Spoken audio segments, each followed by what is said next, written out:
रोक दिया। वो बुलडोजर को मैंने कहा वापस करो, वो बुलडोजर वापस ले रहे थे।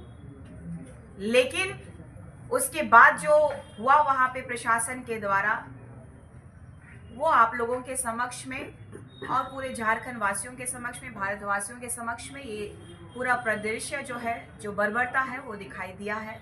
ये मैं नहीं, ये यहाँ झारखंड की जनता जो कि मुझसे प्यार करते हैं और यहाँ रहते हैं, जिनके लिए मैं संघर्ष कर रही हूँ, जिनके लिए मैं लड़ रही हूँ, वो निर्णय करेंगे कि इसका क्या करना चाहिए।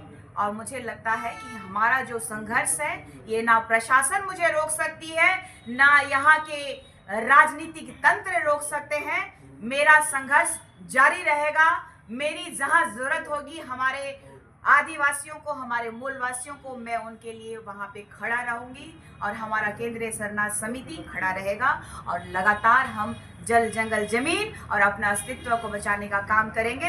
मैंने बार बार कहा है कि ये 20 साल की काली रात के बारे में पढ़िएगा। पंखराज बाबा कार्तिक उरांव जी ने आदिवासी अस्मिता के बारे में, हमारे विकास के बारे में, हमारे बारे में काफी गहराई से लिखा है। इन्होंने बताया है कि कैसे हमें छला गया, कैसे हमें ठगा गया, हमें किस तरीके से धोखे में रखा गया।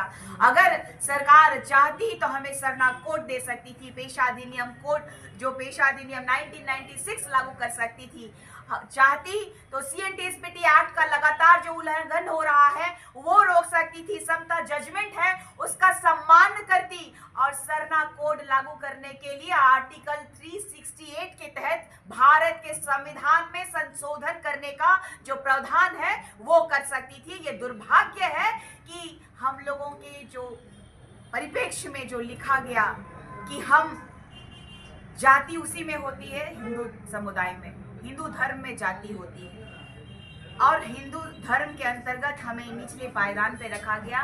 बेहद गरीब पिछड़ा आदिवासी के रूप में हमें आदिवासी का एक टैग तमगा थमा दिया गया। लेकिन जो 1961 की जनगणना के बाद हमारा जो धर्म कॉलम हटा दिया गया, इसीलिए हमारे आदिवासी कभी हिंदू लिखते हैं तो कभी अन्य में लिखते हैं। हमें दिग्भ्रमित किया गया।